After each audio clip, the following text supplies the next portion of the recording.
Live better and longer with the Fitzness Show, hosted by fitness expert, author, and TV personality Fitz Kohler. She'll tell you why diets are dumb, supplements are snake oil, and the truth about how you can earn a lean, hard, pain-free, and athletic body. Now for our favorite bossy blonde, Fitz Kohler. Well, hi team, I'm Fitz Kohler, your super bossy fitness pro from Fitzness.com, and welcome to the Fitzness Show. Today I have such a special guest. He's not only a great talent, but he's a great friend and such a sweet man.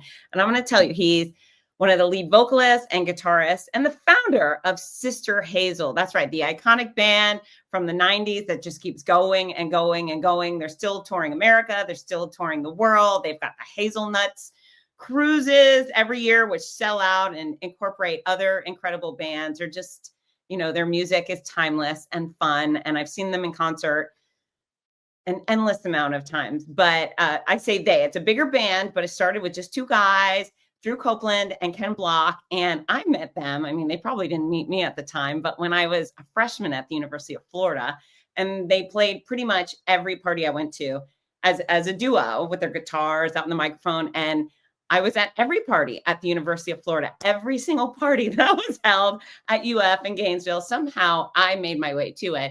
And Ken and Andrew were always there. In fact, they were at the time just Ken and Andrew. And then, and I love them and we all love them. And they're the type of local band you have ownership of. And then eventually, or suddenly, they're just kapow. They're the biggest thing in the country and everybody's singing their song and it's on the radio.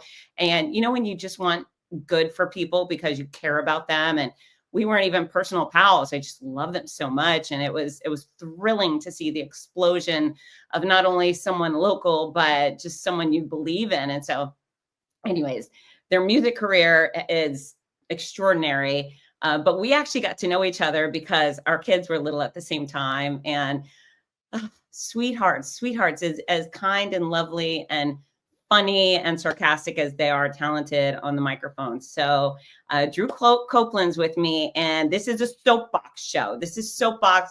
There's at least 10 things he wants you to know, and I'm just going to let Drew rant, and we'll see where we go from there. But here we go. Drew, welcome to the Fitz. Hey, this is fun.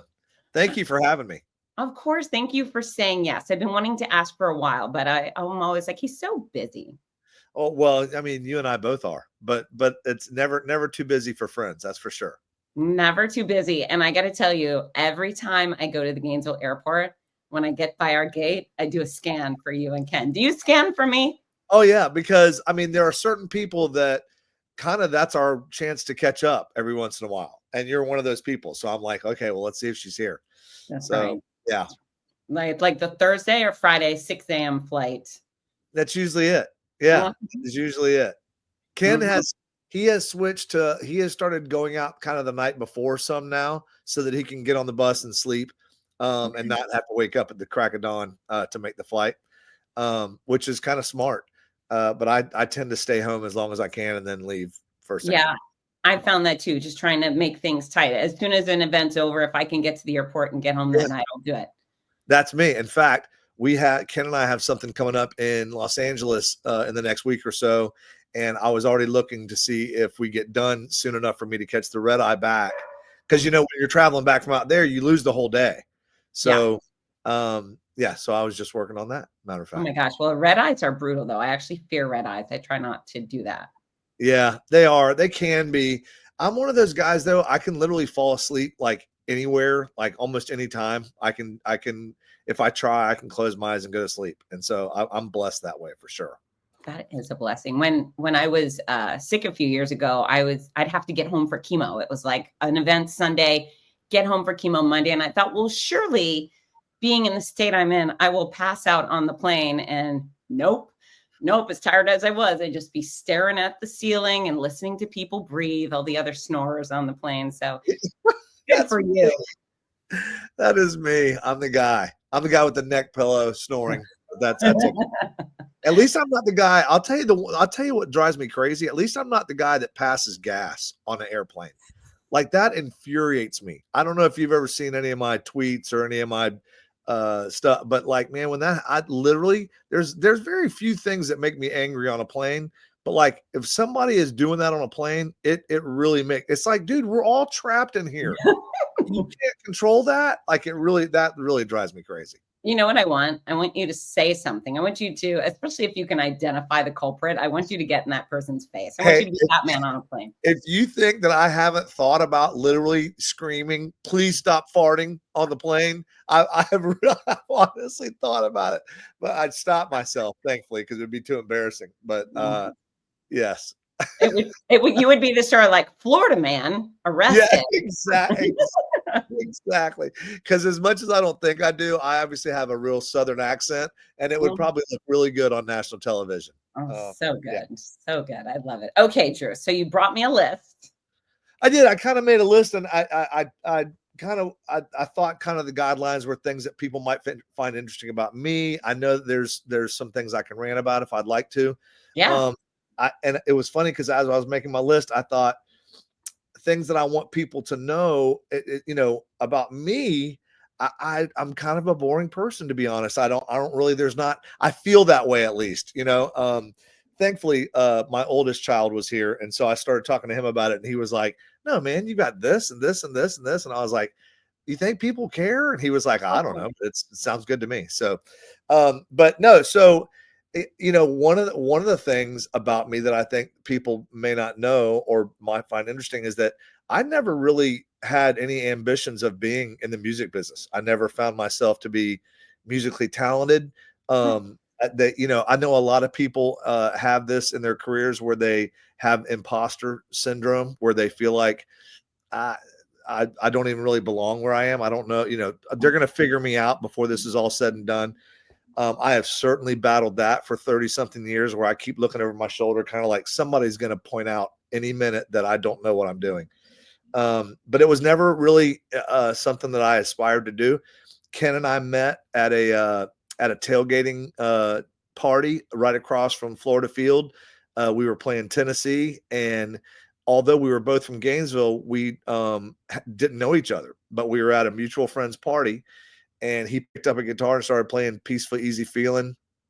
Everybody at the party was fairly socially lubricated. So, at that point, you can't really trust their judgment. But they're like, man, you guys sound awesome. That's beautiful. Like that kind of thing. And we were like, we'll pause there, because you said Ken picks up a guitar, but you just started singing with him. You had the courage, because not even, I would say the great majority of people would never sing loud under any circumstances. Well, like I said, we were all having fun at that particular moment. And this is back in 1991. And so I just started singing harmonies with him, and they were like, man, you guys sound great together. And so we kind of started he was in a band, he was in a few bands, and sometimes I'd go sit in with his band, and then he and I started doing acoustic gigs together. And I really couldn't even play guitar and sing at the same time. But we started getting a following. And so people started hiring us to play, and we kind of were working our way through college. Or for me, I think he was done by then. And as I was nearing graduation, he was like, hey, listen, I want to do like the full band thing. And I was like, man, I just don't think it's for me. I'm going to take a job. I graduated building construction from Florida. So I was like, I think I'm just going to get a job and kind of go that route. And he said, well, if you'll just stay in until I can find somebody to take your place and sing harmonies and all that stuff. And I was like, okay. So, some time went by, a few things happened here and there, and I decided to give it a chance. And that was in 95 that I graduated from Florida. And then 96, the end of 96, we got a record deal. So, and ever since then, that's just kind of what's been happening. But it was never really my intent. I never saw that as something that I was going to pursue. Well, that's incredible, because so many people are so desperately hunting and wishing and working towards it. And then there you are, just like at the top of the charts. Yeah, that would probably be pretty irritating for people to hear that we're like have really busted it to make that happen. A few things happened. I think for us, one, Ken wrote an incredible song. I mean, he actually, he captured lightning in a bottle, which a lot of people never get a chance to, that are amazing songwriters and singers. They never get that chance. And we did, and he wrote a great song. And then we have a thing, and we've had a thing for 30 something years now. We make a noise that is specific to Sister Hazel, and we cater to our fans.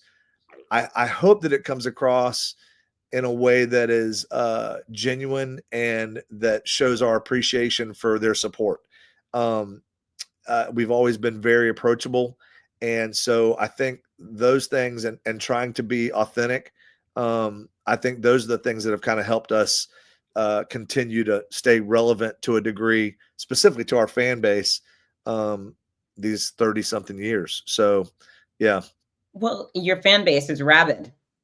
Oh yeah, they're awesome. They're hilarious, and they're generous, and they're kind, and it's a really interesting community of, there's mixed people in the community, and so it's interesting how when they all come together, it's for a like cause, and that is because of their love for music. So that's really cool.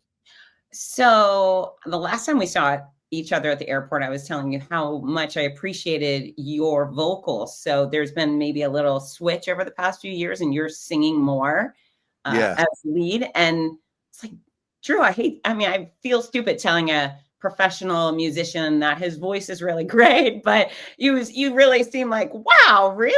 I mean, well, you're so gifted. It's funny because you and I have known each other for a long time, Right. since our kids were really little. And so you've seen kind of, even maybe hearing that backstory, you've kind of understand the growth of my career and the path that I've taken. And so really over the past, 8 to 10 years, I've slowly been singing more and more lead vocals on the record and in live shows. And it has helped me grow as a singer, and specifically in confidence. I've always felt confident singing harmonies. It was something, I grew up, I really learned harmonies in church. I go to a church that sings a cappella, and all my siblings, my brother and my sisters, and then my mom and dad, they all can sing. In fact, I'm probably the worst singer in our family, but we would all like sing different harmony parts and stuff. And so I grew up hearing that. So that comes really natural to me. And so that I've always been very confident. There is truly a kind of a science to singing harmonies correctly. I don't know that science. I just know what I think sounds good, and I know harmony notes, and sometimes I jump back and forth from different parts. But that's kind of what makes the Sister Hazel sound unique, is that we don't really follow a set of rules. We kind of we follow what the song is asking for, and that's kind of what helps make it sound unique, I hope. So you didn't set out to become a musician or a famous, successful musician, but you are. What do you pinch yourself still? What do you think about your career? I do. There are times that I shake my head at what we've been able to accomplish as a band, that we reached a level of success that I'm very proud of, but there are a lot of levels above that people get to, and that we have tons of friends in the business that reached that level, and they're in a different situation. But the business is very difficult and has only gotten more difficult once we switched into the digital age and there was downloading music and all that kind of stuff. It just became even more competitive and difficult. Some places where it also changed is that the internet and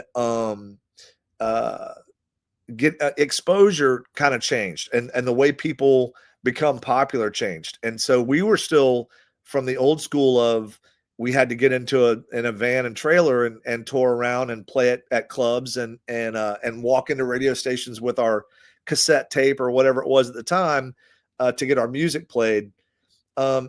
So when I look at all those things, there are definitely times when I kind of sit back and I go, man, how in the world did this happen? And I feel very blessed. There's no doubt about that.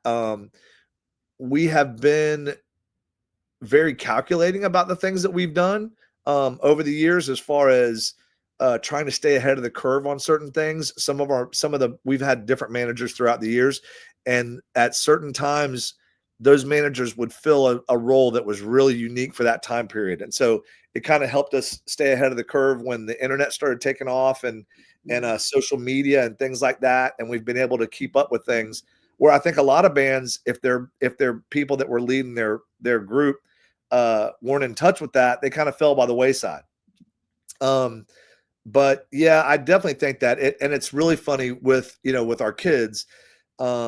My kids still, I don't know what they think about what I do, because all they really know is that I leave town all the time. And I mean, they've seen me play music and they've seen me do all that stuff. And there are times when I can see it a little like the Rock Boat, for instance, which is one of our things that we're the most proud of is the event that we created called the Rock Boat. In fact, we're celebrating 25 years of doing the Rock Boat in January, and it sells out almost immediately as soon as it goes on sale. But one of the few times that I can see it in their face is that we do a sail away set on the pool deck. And so it's where kind of everybody on the boat comes out on the deck for the first show. And, we kind of do a toast and set sail out of, either Miami or Tampa or whatever we're going out of. And we play a set, and those are really, they're high energy and people are really excited. And there's a ton of people on this giant, right now we're on a giant Norwegian cruise ship. And I can see my kids kind of going, holy crap, look what dad is a part of, look at this. And that's kind of fun. So, and it's always fun too. Like my daughter is at University of Florida now. And so every once in a while she'll call and go, so my friends just found out, who you are, and they can't believe it because their parents are huge fans and this and that. It's not so much that my friends are huge fans of your band. It's more like, their parents love you. Right. Which is, hey, I'll take it, so, but yeah, man, it's been a long, crazy ride. I feel incredibly thankful that it's happened that way, because it's a hard business to be in, and it's still one of those things where you kind of look around and you go, at any minute this could stop, so I don't want to not be grateful, Right. Well, you've got I don't think when you guys are on stage, you're very self-deprecating, take yourself too seriously. That's very endearing. And the sound is great. You're always fun performances, and you can tell you're really warm and fuzzy with the audience, especially when you're here in Gainesville, because everybody freaking loves you so much. When you're performing here, is it different than Detroit, or do you just feel like your audiences are great all around? Well, our audiences are great all around, but being in Gainesville is definitely special. A lot of the people here are people we grew up with. Yeah. I really want to showcase, I want us to be at our best, so that when we are gone and people see that, oh man, they're playing in Chicago or they're playing out in California or whatever, the memory they have is they're a great band. You know what I mean? Like, I don't want to hack it up in Gainesville and then when I'm gone have them think, well, they suck everywhere. You know what I mean? So it does matter. It's special too, because I have a ton of friends that have been supportive the entire time, and so it's fun for I just want it to be good when we're in Gainesville. Well, it always is. Yeah, it always is. Okay, let's go to bullet number 2. What you got? Holy cow, we might have covered several bullets just then.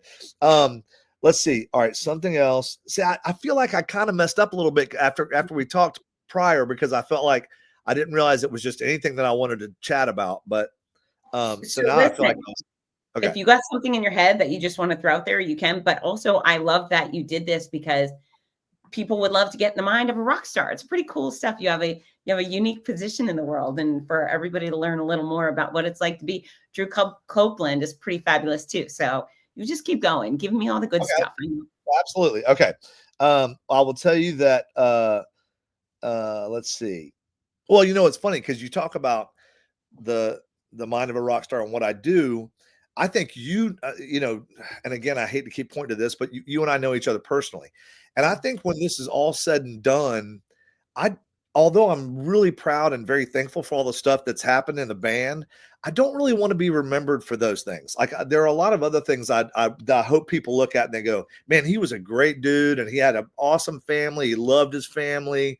He loved his community. He's a big Gator fan. I don't know if I want that to be the top of the list, but I'm just saying I am. So there are things that I hope that I'm remembered for as a great friend. Things like that, more than our music accolades. Although it's been killer, and I've got a stinking storage area just full of, the other day I was trying to clean some of it out, and I was going through, and there's these pictures with all these different people and all these different places, and I'm like, wow, man, we have done some crazy stuff. There's pictures like with Evander Holyfield or Eddie Van Halen, or videotapes of when we did Conan O'Brien, or you know what I mean? It's like all these different things that we've done in this career that sometimes it seems like it was a Netflix show I watched. And we will be right back. Are you looking for the perfect gift for a loved one battling cancer? The Cancer Comeback Series by Fitz offers hope, inspiration, and practical guidance. With Your Healthy Cancer Comeback, My Noisy Cancer Comeback, and The Healthy Cancer Comeback Journal. These books are a lifeline for all patients and survivors. Right now, you can order autographed copies at a special discount. Show your support and help a loved one go from sick to strong. Visit Fitzness.com today. That's Fitzness.com. Fitzness.com. We're back. Okay, so you just opened up a whole Pandora's box. Who are the coolest, most exciting people you've met or worked with? Well, meeting Eddie Van Halen might have been one of the coolest moments. I mean, that's like, especially like growing, like from when I grew up, because like Van Halen that was right in the middle of, my high school days, the end of middle school and all of high school was like Van Halen. So that was, so incredibly, I mean, they were shooting videos. We were doing the, Arsenio Hall show, and they were in a lot right next to us. And so we had taken a break for some reason. I don't know why. And we went out there, and they were like, yeah, Van Halen's shooting a thing. And we were like, no way, we're Sister Hazel. And they were like, well, come here. Let's see if they, if they're what they're doing. So they knocked on this trailer door, and somebody came out. And they told them, hey, the guys from Sister Hazel want to say hi. And they were like, yeah, come on up. And so it was like Eddie and Alex and Michael. And we went on there, and we sat and talked. And it was like, they were like, no, man, you guys stay as long as you want. It was super kind and very humble. That was a pretty incredible experience. Was David Lee Roth the lead singer at the time? He was not. In fact, at that point, it was the guy from what was it? Not Extreme. Who was it that it was a short time before what's his name? Sammy Hagar. Sammy Hagar, yeah. Yeah, I forget who it was that was the singer. But yeah, no, it was man, I'd have killed to see Roth. That now he's almost a caricature of himself. But back then that'd have been pretty fun to see. Mm-hmm. They were awesome. But yeah, that was a pretty cool moment. What else? Probably some of the athlete stuff that was really incredible is Ken and I have done a number of national anthems. We've done NFL, we've done Major League Baseball. We've done a number of Gator basketball games here, and we did some NBA games. And I've got some really cool video and pictures of Ken and I standing center court at the Chicago Bulls with Michael Jordan and Scottie Pippen. Wow. And Rodman and all those guys are standing right behind us, and we're singing the national anthem. And those are really cool pictures. And it's funny too, because I perform barefooted, so even at the anthems and stuff, I'm always barefooted. And so it's just kind of cool to see I'm standing out in the middle of the Bulls court with those guys behind me, barefooted, singing the anthem. That kind of stuff it's kind of surreal, Okay, so it's on my list to ask you about the barefoot thing. But before we get why you do barefoot, have you ever stood on a NHL on a hockey rink barefoot? Yes, but they had a carpet out to where we did the anthem. And it wasn't really a carpet, it was like a plastic, like what they roll over cables and stuff, but it rolled out to where we were. And so we walked out there and did that. It's still cold. And I will tell you that there have been times, especially as I got older, where I was like, hey man, we were doing an outdoor show. A couple of them were up in Michigan. And we were doing an outdoor show, and it was super cold, and I wore shoes because I was like, I'm freezing. I wore a jacket, and every time I could, I put my hands near the heater. It was bad. Yeah. Why do you perform barefoot? I've always wondered.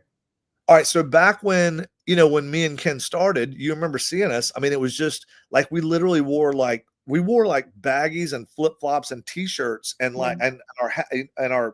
our hats on backwards, and we would sit on these stools and kick our flip flops off and just play songs. And so it kind of started that way. And honestly, I grew up, I grew up in a neighborhood, and my mom was fine with me running around barefoot. And we did, we played hide and go seek and everything else, whatever you ran around the yard. So I like being barefooted. And on stage, there just was this kind of feeling of, it was just kind of a comfortable feeling being barefooted. You know what I mean? And so it started out as that. And then as the band took off, I was like, well, I'm not changing anything now, a little bit of a superstition thing. I was like, well, that's what I do. So I still enjoy it. There are times when I'm like, okay, I got to take my shoes off now to go out on stage, but it's fine. And you'd be surprised. Like, people, like, even in pictures, if they see that I did something and I'm wearing shoes, like, I'll get comments like, why were you wearing shoes? Like, what happened? So yeah, but that's kind of my thing. Okay. Do you go get pedicures or anything like that? Is there any sort of pride in your feet situation? Well, I'm kind of a nail fanatic. Like, I don't like my fingernails and my toenails. I clip those. Like, I don't like, that's something I don't like long nails anywhere. So I have gotten pedicures before, and I love it, and I would do it when it's there, like, readily available. But it's not something I set up and go do. It's just, yeah. Like they gave us on the rock boat, they gave us free spa service or whatever. And Jasmine wanted to get a mani pedi, and I was like, well, dude, I'll go get a pedicure. That'd be cool. I'd like that. So I've done that with her before. Yeah. So I have another rock star friend from the Wiggles, Anthony Field. He also performs barefoot. His chiropractor told him it was better for his feet. So really, well, that's awesome. I will tell you this, that last year or maybe a year and a half ago, I got plantar fasciitis, and it was miserable, and I did not know how to cure it. I went through everything. Finally, what I ended up doing was going to a chiropractor who took this long metal, like, it almost looked like a shoehorn kind of thing, and he would scrape the bottom of my feet to kind of break up the whatever happened. Mm-hmm. Yeah. And that helped, but man, that was, I don't know if you've ever dealt with that as a runner, but I have. When I was kickboxing, I got it regularly, and it wasn't a good time. Oh, it's brutal. Yeah. Yeah. So, yeah. And at first I thought, cause I'm not very smart. I thought, I'll never forget this. I need to soak my feet. Like, my feet just hurt because I need to ice them. Like, maybe that's the problem. So I'd be sitting on stage, like at sound check, with my feet in these big buckets of ice. And then obviously that was not the thing to do. But anyway, I got through it. Yeah. Yeah. Well, there you go. Rock star injuries, plantar fasciitis. Yeah. What is that? Okay. So number 3. All right. So let's see. You'll understand this. People don't think so because of what I do and what we do and how approachable we are. But the truth is, I'm really an introvert. Like, I am very comfortable in, like, really small groups, like, 4 or 5 people, around that size. And I can stay fairly comfortable, and I can communicate and stay focused and have conversation. When it starts getting bigger and louder and more chaotic, dude, I almost go into panic mode. Like, it's not something I'm really good with. And a lot of people, sadly, I think a lot of people think that I'm not like stuck up or anything, but I'm very rarely around, like, specifically after shows.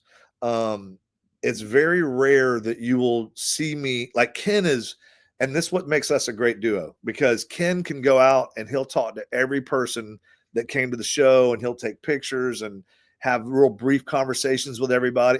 I can't do it. Like, it's it's one of those, for me, unfortunately, it's one of those things that just I start to go into a panic mode.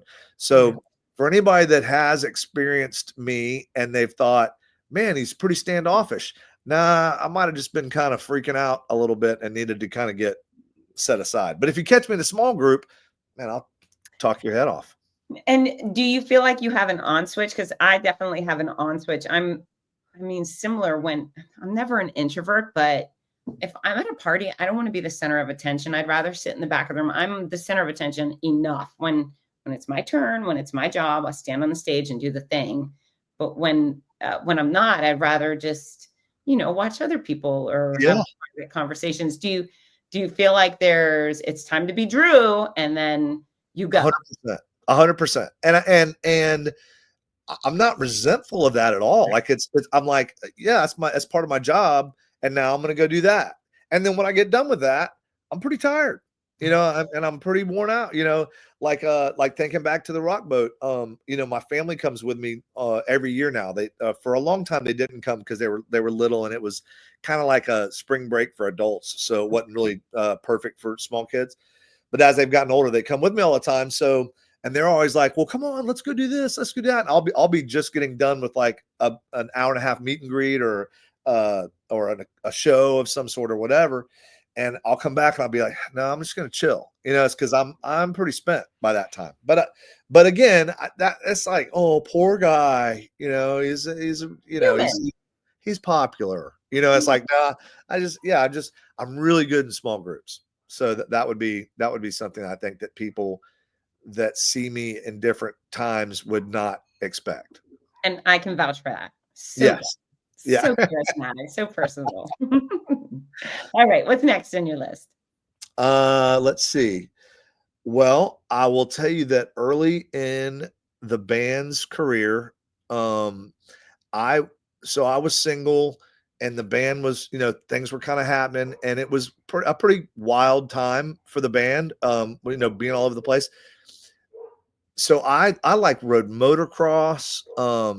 I used to go skydiving, stuff like that. Like, and even by myself, like I went skydiving on my 30th birthday by myself. Cause I was like, we were off the road and I was sitting at home and I was like, okay, what do I do to celebrate so I was like, well, let's go jump out of a plane.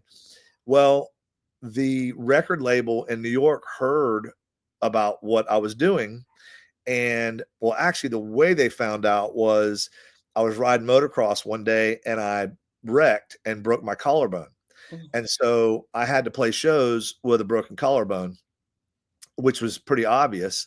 And when the label found out, they flew a representative down to Gainesville to explain to me that I signed a contract that I would not do things like that. And they basically, I did it on my own. I probably would have fought it if I had really wanted to, but they basically made me sell my motorcycle.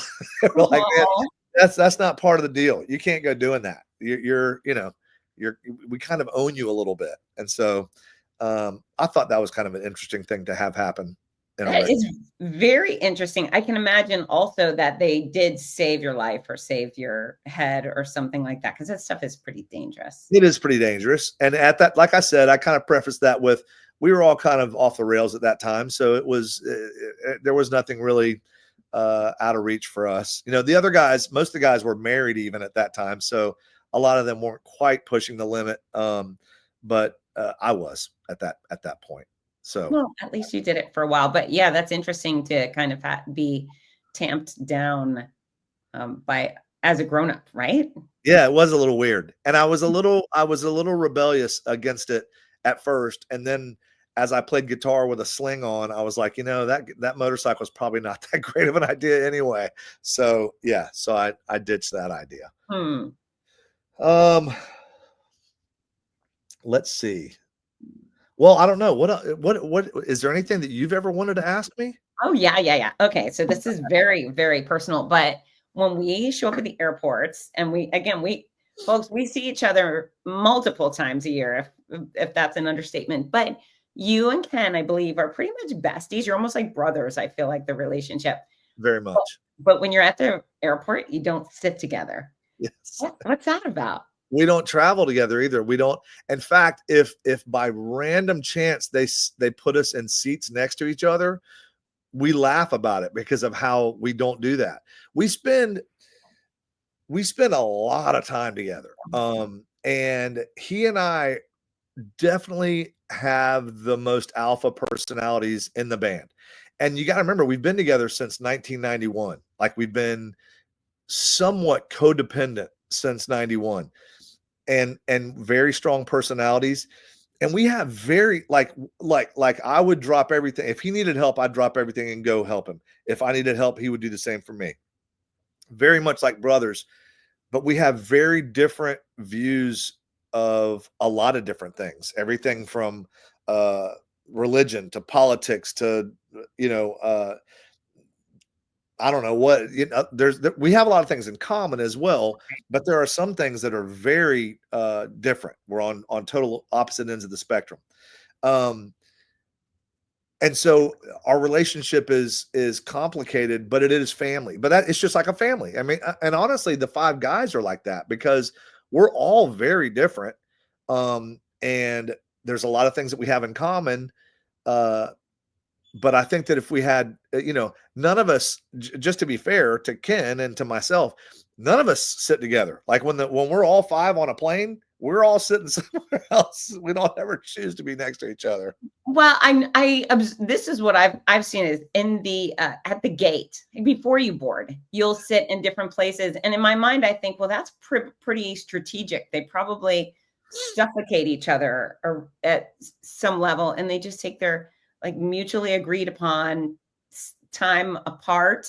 Yeah, I don't know. Is that it? It feels like it's actually a good thing for your relationship. No, it's true. And honestly, and that early in the morning, we're not saying a whole lot anyway. And so you'll find this funny now the next time you see us. There are times when we're texting each other, when I'll be like, hey, did you remember your guitar? And he'll go, he'll say something back or whatever. Like we might be sitting far apart, but we'll text. And even when we get on the plane, sometimes we'll text. Like if I'm sitting somewhere and I don't end up with somebody next to me, I'll just text, I win. You know what I mean? Like, you know what I mean? Something like that. So, yeah, we'll still communicate and stuff, but we try to give each other our space. You know what? I think that's actually something people should know is you shouldn't smother each other, even if it's the person you love most in the entire world. Having a little bit of separation is very good for your relationship, right? Oh, I will tell you that I think that part of the reason why my marriage has lasted for 22 years is because I travel a lot. It gives her a break. And I'm not trying to be self-deprecating completely, but I would probably get tired of me if I was around all the time. You know what I mean? And so it's nice for her because she gets a change, like everything the way she wants it in the house. She gets to have it that way while I'm gone. And then I come home and there are adjustments and she makes adjustments for me. And yeah, so I do think it's important. So what are your travel tips? Because you're such an expert traveler, planes, trains, automobiles, and ships. What should people know in that? I will say that, thank you. I will say that my dogs are going crazy. I will say that all of the stuff, my travel tips would be all the stuff with like TSA and all that stuff. Gainesville, obviously it's not that big of a deal, but I'd sign up for all that. Like I would not, even if you're only going to travel a few times a year, I think it's worth it, especially if you're going to fly out of Atlanta or someplace like that. Man, I'd get all that stuff. And then I would say that you should take the time once you book a seat on something, I would always take the time immediately to go look at the seat maps and figure out where you want to sit. Obviously, you and I have been on so many planes. I know exactly what seat I would prefer to have if it's open. So that kind of stuff. I'm always and I differ. See, this is one of those things that me and some of the other guys in the band, we differ. I check all the time. I very rarely carry on. And you would think that as much as I travel that I'd lose my luggage a lot, but it really doesn't happen that often. And I guess I'm just kind of lazy as I'm going through the airport because you always have to change planes in Atlanta when you fly to Gainesville. And so I'm just kind of like, I just want to have to keep up with my backpack. I don't have to worry about anything else. So I check all the time, but a few of the other guys, in fact, Ken and I both check all the time. A few of the other guys, they do carry it. What about you? What's your go-to on that? Well, it depends. I mean, if it's a longer trip, I have the sports clothes and then I have the dress clothes, and I always try to bring my boots if I can. So I need a bigger luggage. So I just check it and hope for the best. And if Delta loses your stuff, they'll get it to you that night. They'll actually Uber it to your hotel. And so I always carry whatever I need for at least a good 12 hours, right? But Yeah. I also lately, when I do just a weekend trip, I get the little wheelie bag and I've been carrying on just to avoid all the stuff that comes with checking a bag. Yeah. I've been good at carrying on lately. I did this past weekend, and I got to tell you, I really liked it because there was no waiting around once I got where I was going. And since most of the time we fly in, so like let's say this past weekend we played up in Virginia. So we flew into Roanoke, Gainesville, Atlanta, Roanoke, and then you get off the plane and the tour bus picks you up. So we all get on the tour bus, and then we had about an hour and a half drive. So some people like go to bed because we've got bunks in the bus. So some people crash, some people get coffee and sit in the front lounge and talk or work on their computers or whatever. And then you do the show, and then you go to sleep on the bus, and you wake up in the next city. The next day, you go into the hotel, whatever. Then you got sound check, and then you get on the bus. And a lot of times you'll drive to an airport. The bus will pull up to an airport at 5:30 or whatever in the morning, and you just climb out and go get on a plane. That's why I look so rough when you see me coming back, because most of the time I'm just coming off the bus. But do you like being on a bus? Oh, I'm very thankful for a bus. Yeah. Like the way we tour right now, I'm super thankful for. I don't sleep nearly as well as I used to in my bunk. The bunks have like your own AC vents and all that kind of stuff, TVs, and so it's a great place to escape to. And I used to sleep really well, and now I'm not as good anymore. But what I was going to say about carrying on is when I know that I'm going to be on the bus, it's a lot easier for me to carry on because I have all my toiletry stuff is on the bus. I keep a bag on the bus full of my toiletry stuff, so I can just pack just clothes in a bag and go. Whereas if we're doing fly dates and I'm going to have toiletry stuff, then it's like I got to find the little mini things and all that. It's just kind of a pain. Okay, so wait, Nobody's going to find that exciting at all, but it's just what happens. It's interesting. You're like, what's going on in that thing? Is your bus wrapped? Is it a Sister Hazel bus? No, it's just a big red bus. Okay. And before or after a show, do people find you guys there? Or are they stalking your bus? People will, it's kind of funny because, we'll be sitting around, before the show, and we'll be looking on Facebook or whatever, and there'll be a picture of our bus parked where we're sitting right now. And that's kind of weird. But yeah, people will come to the bus. Yeah. Okay. And then your fans, I'm sure maybe they've evolved over the years. Are people throwing undies on the stage? Are they crazy? What kind of fan interactions do you normally have? Oh, there's my son. There sure is. Yeah. The panties days are pretty much behind us. But when we're on stage, it is the most fun part of what we do. I mean, without a doubt, because we still laugh on stage. We still have a blast playing music. And at this point, we all kind of know what each other's doing or should be doing at least. And so it's very relaxed. You know what I mean? I still really enjoy that part for sure. And we will be right back.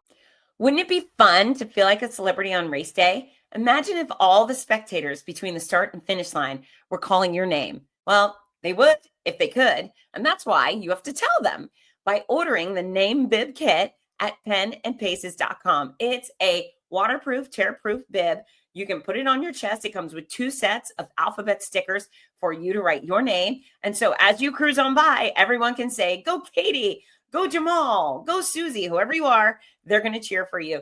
I promise. It's a special way to race. I ran the Boston Marathon with my name on my sports bra. It felt like everybody in the town of Boston was cheering, go Fitz. And I want that for you too. So head on over to penandpaces.com right now, order your race bib, and have the time of your life. We're back. When's the last time you got nervous before you stepped on the stage? There was a time recently. I'm trying to remember what it was for. I can't remember what we were doing, but I remember going, dude, I can't believe this. I'm actually nervous. And it was something that was just real important. It wasn't like a huge show. I don't get nervous like normal shows. In fact, it's kind of something that I've been wanting to kind of try to capture, because I think people have a lot of preconceived ideas about what happens like right before a show or right after a show.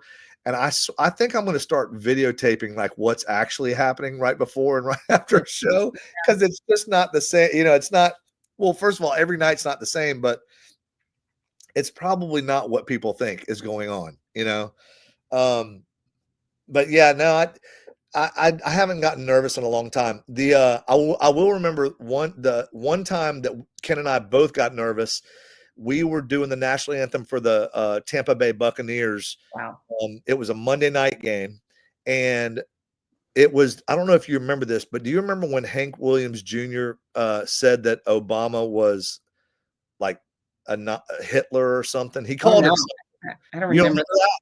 No. Okay, Hank Williams Jr. called Obama a name. Called him, I forget what it was. It might have been Hitler or something. He called him a bad name. So they struck, the theme song. Are you ready for some football? That thing. Yeah. So they cut it, and they came to us literally as we're standing there, getting ready to walk out to sing the anthem. They go, "Hey man, we're going to go live with the anthem tonight because of what happened with Hank Jr." Thanks, Hank. And so we're like Ken and I are like walking out, and Ken goes, "Dude, that's like 19 million people." and it kind of dawned on me. I was like, oh yeah, like that's not just the stadium. That's like, we're talking about Monday Night Football. So I was pretty nervous doing that. We thankfully, and it's always kind of weird doing the anthem with Ken, because I close my eyes, because there's always like a bounce back. There's an echo from the PA. So it's like, oh, say, it comes back at you. So I kind of close my eyes and tap my foot and try to just stay with where we are. Well, Ken stares at me like he like looks right at my face, like while I'm singing. So I'm singing, I've got my eyes closed, and Ken's looking at me. And so I open my eyes for a second. I look at the Jumbotron, and there's Ken like staring right at me. And it's like, it's just weird. And, we got done, and I think we did a pretty good job. And we're walking off the field. And the very first text I got was from Darius Rucker. And he was like, "Hey, great job on the anthem." And me and Darius are harshly sarcastic with each other.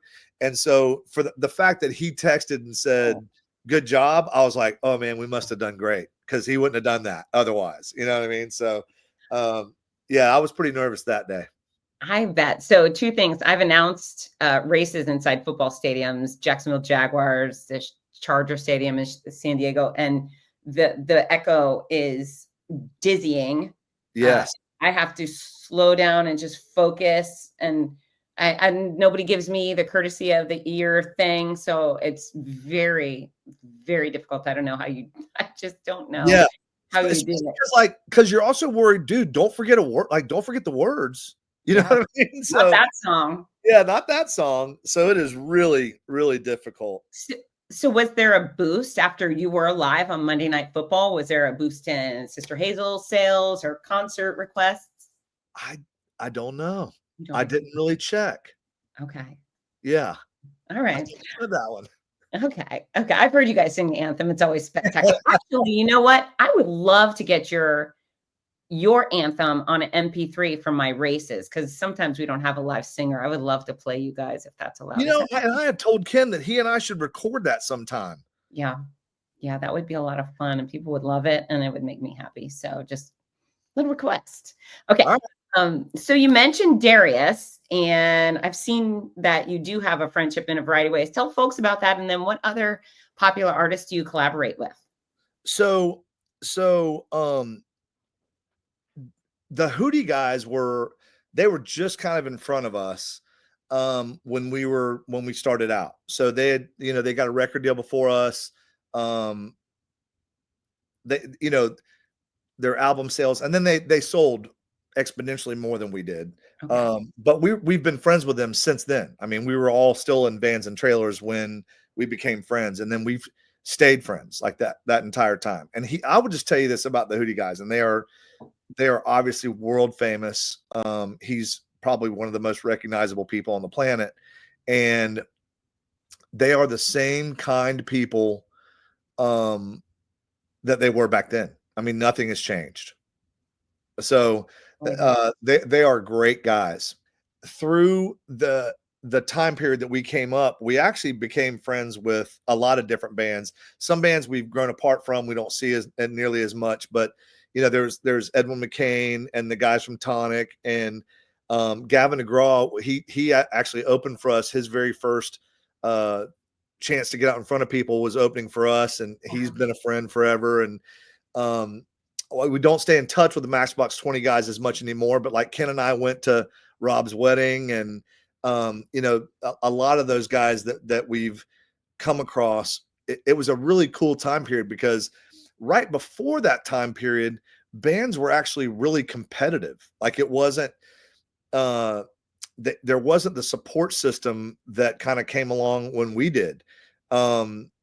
It was nice for us too, because bands like the Hootie guys, you know, they've given us a ton of different opportunities just out of their kindness. And so have, you know, other bands that we came up with, they were always supporting each other. And that was a cool thing. And so because of that, those relationships, you know, I've got friends for life because of some of those relationships. So it's been very cool. That it's kind of a cool family in the music business, because nobody outside of what we do kind of understands what it's like to do what we do, you know, especially the guys that are married and have kids and are juggling everything that goes along with that.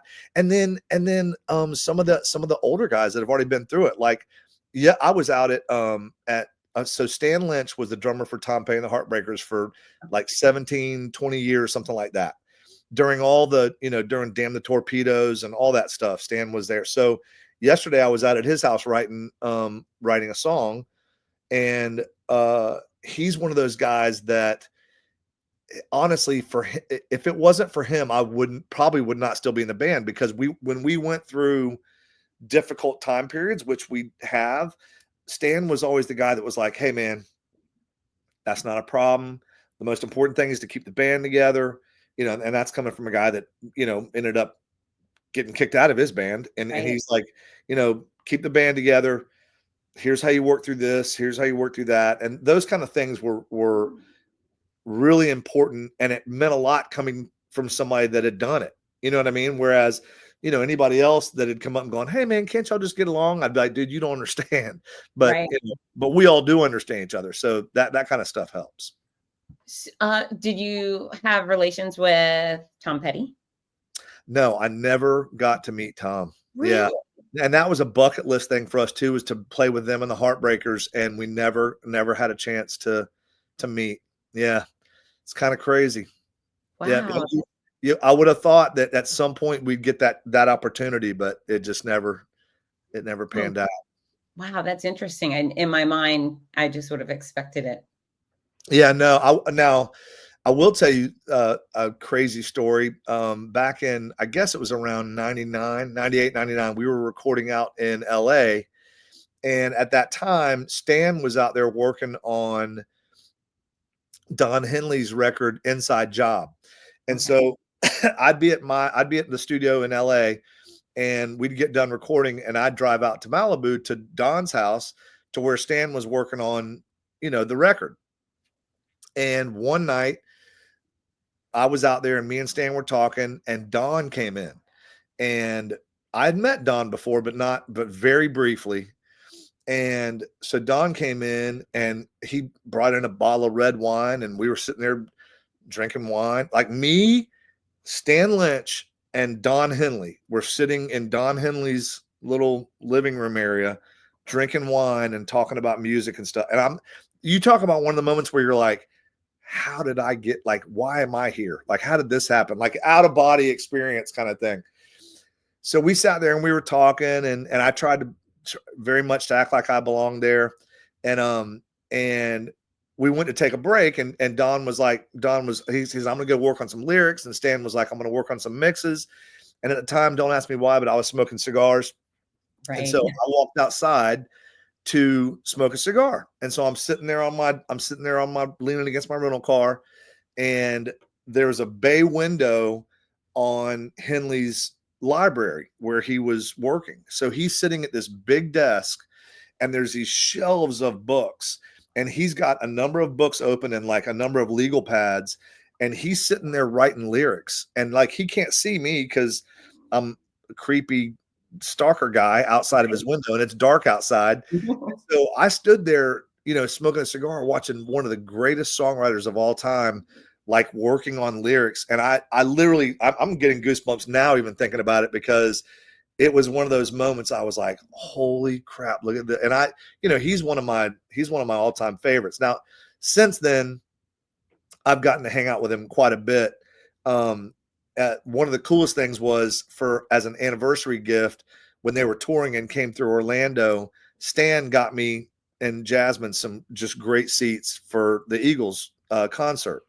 And they did the intermission. They played a bunch of stuff, and I think they had just gotten done playing Desperado or something.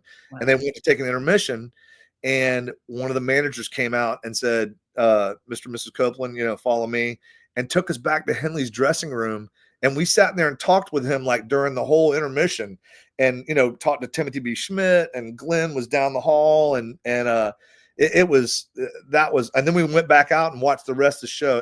That was probably one of the coolest experiences ever. That was wow. Wonderful access to your favorites. Oh, unbelievable. Yeah, unbelievable. And we will be right back.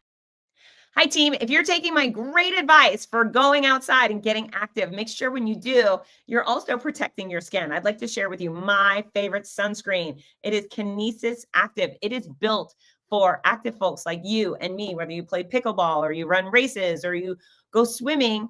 Kinesis Active was built just for us. It's lightweight, it's hypoallergenic, it goes on gently and smoothly, it smells great, and it does the job. You know what? I'll be out in the sun for hours on end, and of course I reapply regularly, but if I have Kinesis Active, I'm not burning. I'm not burning anymore. You know what really matters to me is when I wear their Kinesis Active Pro Lip Balm. My lips aren't chapping, they aren't blistering, they aren't splitting. And holy mackerel, does that mean a lot? So when you go outside, give this brand a try. It's not the common stuff you see on your pharmacy shelves. It's above and beyond. And, I put my life in their hands. I had my father and maternal grandmother die of melanoma, and I believe this is the stuff that's going to keep me from sharing that fate. It's KINESYS active.com. Go do a little shopping. Tell them Fitz sent you. Get to work, team. Bye. We're back. Okay, so you've talked about your favorite songwriters. You are a very talented songwriter as well. How many songs have you written? What is your process? What inspires you to write? So it can come from anywhere. It can be an idea. It can be a chord change. It can be a melody idea. There's a lot of different ways that songs come out. I've probably written,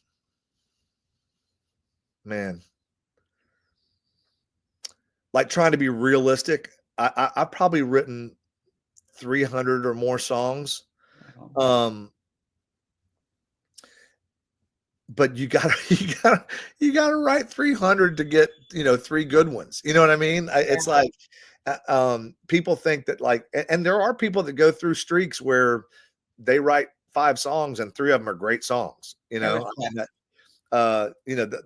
Petty had some stretches where he cranked out a few songs in a row, like literally wrote them back to back that were just barn burners. But like even yesterday, me and Stan, the whole premise behind our writing session yesterday was I wanted to write a song that the band can come out on stage and play as an opener that has a lot of energy, and it doesn't have to be like one of our hits. It can be something that just is a signature song that we open the night with. Okay. We have when we get done with our show, when we take our final bow before, if we come back out for an encore, and then when we get done, Call Me the Breeze by Leonard Skinner comes on every night. Okay, that's just what plays in the amphitheater. Yeah. So kind of in that spirit, I was like, man, it'd be really cool if I could write something that the band felt like that needs to be the song we open every show with. You know what I mean? So that was kind of the premise for me and Stan's writing yesterday. And so we worked on it was up tempo. Lyrically, we wanted it to be, pretty ambiguous, but at the same time, he and I knew what we were directing the lyrics towards. So we just we dove in and just kind of started down that path. So we got about halfway done. So we're, when we go back, we've got to work on some melody stuff but it happens all kinds of different ways, the songwriting process. And so, do you know when a song is going to be great? Or are you like, yeah, this is one that everybody's going to love? Or do they surprise you? They surprise me. There are ones that I think, dude, this one is we're never going to be able to get away from this song. It's going to be one of our best songs ever. And it doesn't even make a dent. Really? And then these songs like This Kind of Love, I wrote This Kind of Love, and it was like the last song on the record. It was like one of the last songs we worked on. And I kind of feel like the band did it just because I was like, dude, please let me record this song. Mm-hmm. And it has turned out to be a song that is connected with, so many people. Like it's humbling to think about how many people have used that, like for their weddings or, any kind of special moment. It's been pretty cool. I think Ken did mention that he felt like All For You was special when he wrote it. Okay. Now, I knew after the first couple of times we played it acoustically, I knew it was special then. I didn't know the first time I heard it that it was what it was, but I knew after we played it a few times, I was like, oh no, this song's different. Okay. So I was just watching the Billy Joel documentary. Have you started watching that yet? I have not. Okay. Well, it's great. Highly recommend. It's very long, but it's Billy Joel. So it probably deserves quite a few hours, right? But there's a place where he says a couple times he tried to do the show without performing Piano Man. And he was, the complaints never stopped. So he goes, I just have to do it. Do you ever get sick of playing All For You? Or is that an exciting, because again, everybody lights up. That's the favorite, right? No, there was never a time that I did take it for granted, but certainly as I got older, I have even more respect and appreciation for the song and the doors that it opened for us, because we've had other songs that were hits, not number one songs, but just other songs that were hits that made it into the top 10 or whatever. And that have helped us continue our career. But that song was different. And I mean it. Sometimes I'll tell audiences this that have asked that question. I'll be like, dude, I'll play it 3 times tonight if that's what you want to hear, because I'm very thankful for that song. And I've told Ken on stage multiple times, man, thank you for writing that song. As that song is it's one of those ones. We got really fortunate. You gotta have it. Have you ever played it 2 or 3 times in the same night? We have definitely played it twice. Yeah. Okay. Yeah. I don't know that we've played it 3 times, but we've definitely played it twice. You know what? You should find the perfect audience and go there. Just be like, you know what? We've never done this 3 times. A great idea. It's just going to be like one night where that's all you play, just 20 times in a row, like rehearsal. Well, we did that at the Florida Theater when we recorded the video for the song. That live video at the Florida Theater downtown Gainesville, man, we must have played it. I think we played it 17 times that night, man. It was hilarious. And you know what's crazy about that, about the final cut of that video?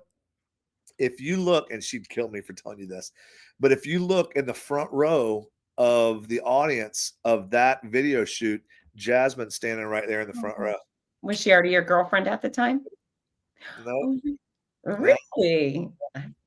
That's very, by the way, most beautiful wife on earth. You're very, very fortunate.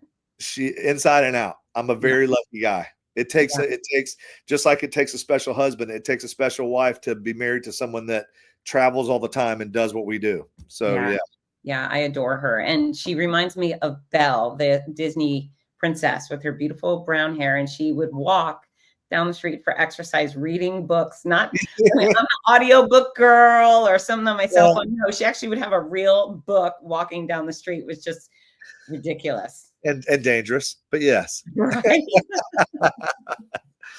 Oh, Shout out to Jasmine. I actually, as you're saying this, part of me is so sad that I didn't know that there was an opportunity to go to the Florida Theater and be in the video. And then the other part of me like, oh, I probably would have been so dorky. I'm glad I wasn't. You would have had to hear All For You 17 times. It might have been a bit drag.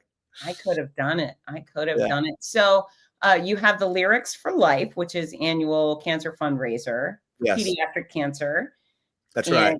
And you bring in other artists. So I was there for Darius Rucker, which was awesome. I mean, just so good. And let me just tell you something again about him and about that band.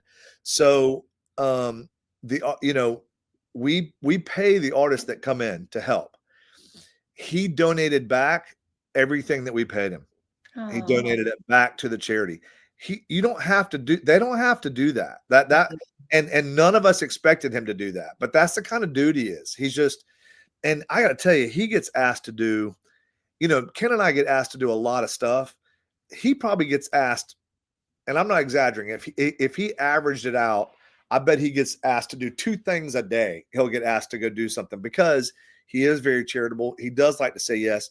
Thankfully, he has people around him that know how to say no for him. Right. But I wanted to share that because we were all blown away that he, the whole thing, he just turned around and just wrote it right back to the charity, which was extremely kind. Yeah, it is. And with pediatric cancer, one would think it just tells you things a little more. This year he had Ed McCain and Rick Springfield. That was very fun. Who's on your list for the future? We've been trying to reach out to Rob Thomas because, like I said, we were friends back in the day. So I'd love to have Rob come in. Sheryl Crow is someone that we've done a number of shows with, and it'd be a lot of fun to have her in. There were a few country artists that we had talked about bringing in. We want to make sure we have a good balance of an artist that people recognize, but also that the demographic of people that come to Lyrics for Life are going to appreciate.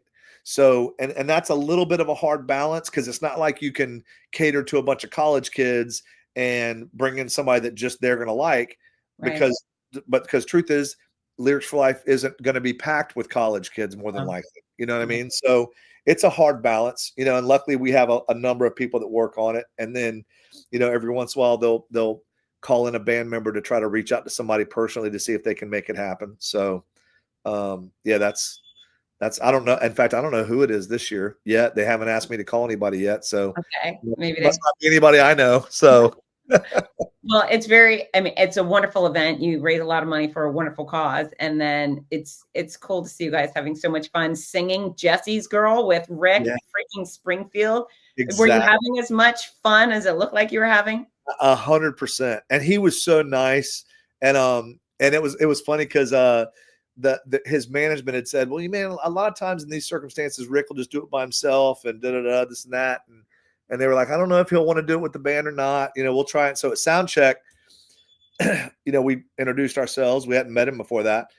And we got to talking and we were laughing before you know it. And so I just said, hey, look, man, we learned Jesse's Girl. Do you want to just try it? And he goes, yeah, let's just try it. So we turned around and tried it one time and he goes, let's do it all together. And so that was it. That we were, so we were all stoked. We were like, yes, so that was really fun. I mean, because that's iconic, Yeah. So yeah, that was a lot of fun. Yeah. So I think I mentioned to you, I'm learning to play guitar slowly, surely. You're All For You. I play wagon wheel, and I'm doing like the very basic backup stuff, but I think that would be really fun to be on a stage and be able to play, even if you're not the lead guitarist guy, just to be a part of that. We're going to have that with us sometime. Yeah, definitely. That'd be fun. Well, that'll be my incentive to practice harder. Awesome. Yeah, that would be incredible. So you also have had songs in movies. Yeah, we have. We've had, let's see, starting way back, we had a movie. We had a song, Feel It was in a movie called Beat Daddies, which was I never even saw the movie. We did a cover of Let Your Love Flow, which was in a movie called Clay Pigeons. Okay. We had, and it had Vince Vaughn, Janine Garofalo, and Joaquin Phoenix. They were in that movie. Wow. And then we had which one? We'll Find It was in We'll Find It was in the Wedding Planner was okay. Major League 3. We had a song called So Long was in Major League 3, and then Your Winner was in 10 Things I Hate About You, and then I had 3 songs in one episode of Pretty Little Liars. I like that show. Trying to think what else we had. I don't know yes, we have been very fortunate to have our songs in different. The one that I can't believe, All For You, it was in a trailer for a Jennifer Aniston movie, but was never actually in a movie, and it's also never been used for an ad. Like, I don't understand how a song called All For You wouldn't be picked up by somebody like Coca-Cola. It's all for you. What? Mm-hmm. What? I don't know. As you were listing off the movies in my mind, I was thinking, All For You commercials. Why hasn't somebody picked that up? I don't know. American Eagle should have thought about that before they did the whole what's her name? Sydney Sweeney. Yeah. That's so ridiculous. How dare she be excited about her blue eyes? Why is I don't know. I feel attacked, Andrew. It's ridiculous. I feel bad for her. Because are you serious? You're reaching when that becomes something that was inappropriate. But whatever. Everybody's allowed to get offended however they want. I know. I wish people would stop being offended. That's actually one of the things I tell people is to lighten the hell up and get over yourself. And not everybody has to agree, right? No, not at all. Hey, look, man, me and Ken are prime examples, and we've been together for almost 35 years, and we love each other, and we do not agree on everything, and we don't have to. And it's fine. So my thought especially people I disagree vehemently with politically, I just think, well, that person probably has a dog. And we love dogs. And so like there's these things that we all have in common, and I like to focus on those. And that's right. One vote. So whatever, as long as we both are nice to dogs. Right. Yeah. I love dogs. I have 5 dogs out here. So do you really have 5 dogs? Yes. We have 3 labs and 2 Shih Tzus. And the labs are 2 brothers and a sister, and then the Shih Tzus are 2 brothers. And so it is dogalicious out here. Dogalicious. That's crazy. That's great. All right, Drew Copeland. What else? Is there anything on your list that we didn't cover? I feel like we veered. You know what? Although I had them numbered, we went through almost everything just in the conversation. Okay. So we covered a lot. Yeah. So, I hope that somebody finds it interesting. Oh, everybody will. I think it's been fascinating. And I know you. I'm like, this is cool stuff. Now, what's next? You've come so far. What's next? So we have every intention to continue to tour and do shows. We've got, we're gearing up for the Hazelnut Hang is in a couple of weeks in Isle of Palms up in Charleston. Okay. And so we'll do that. Huh? What's a Hazelnut Hang? So the Hazelnut Hang is it's a weekend where we take over this. It's a club called the Windjammer right there on the beach in Isle of Palms, and people come in from all over and they buy these packages, and we'll do like an acoustic set. We'll do a this year we'll do like a special set, and this year it's a cover set. So each band member picks a couple or 3 cover songs, and we learn those and we do those battle of the cover songs. And then Ken and I will do like an acoustic set one night, and then we'll do a full band set. And then we'll have other bands like on Sunday night, like we had Vertical Horizon played one Sunday. I don't know who it is this time. But anyway, we'll have other bands that come in and play. There'll be a late night band on Saturday, and then a big headliner on Sunday. And we do that every year. That's incredible. Yeah. Like, so you're businessmen. That's actually what I'm hearing is there's so much to the business. there is definitely a lot to, yeah, you want to cater to your fans, and there's a balance of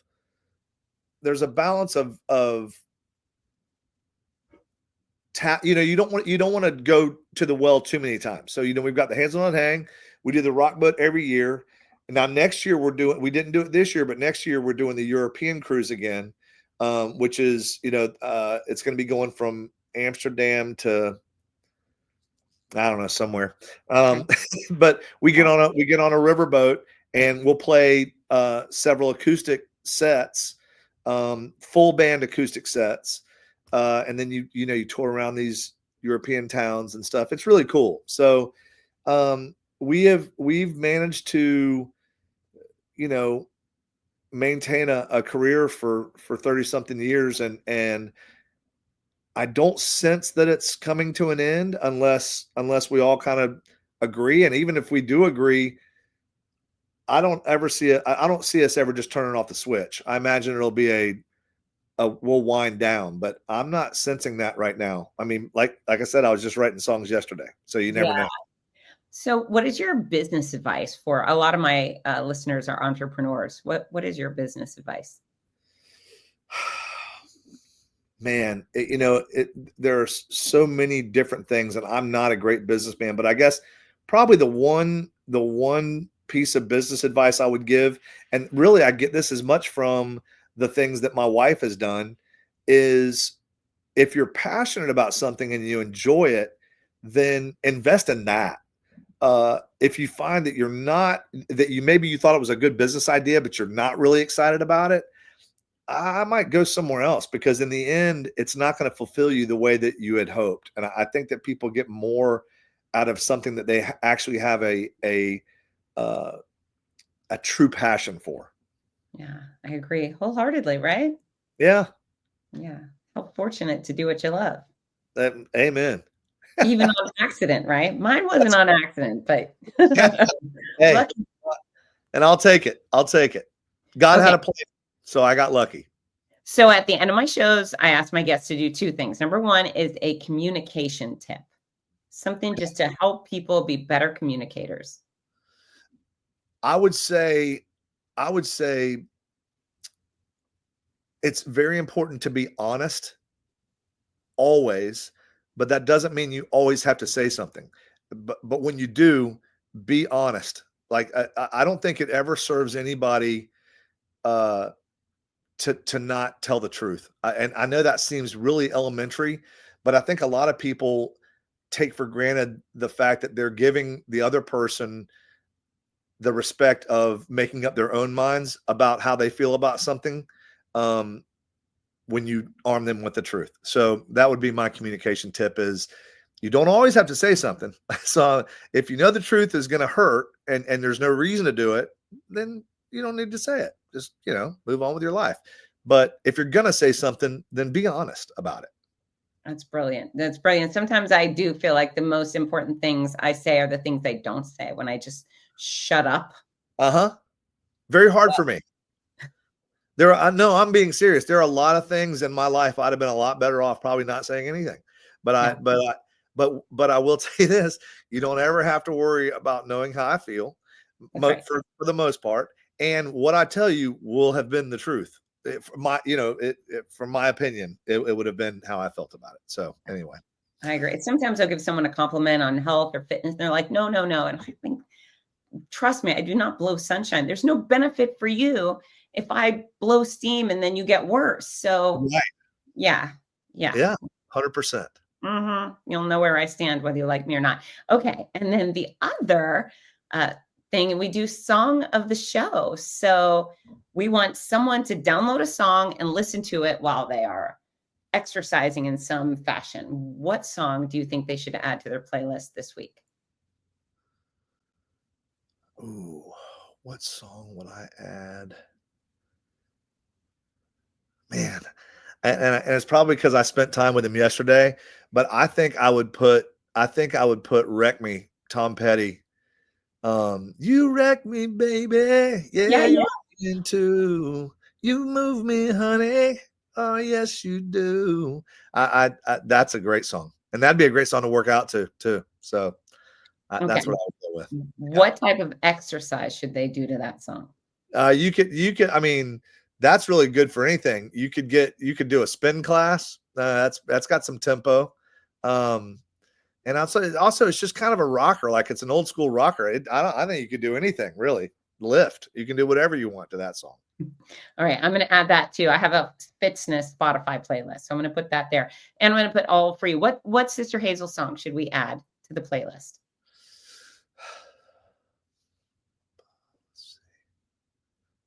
Trying to think.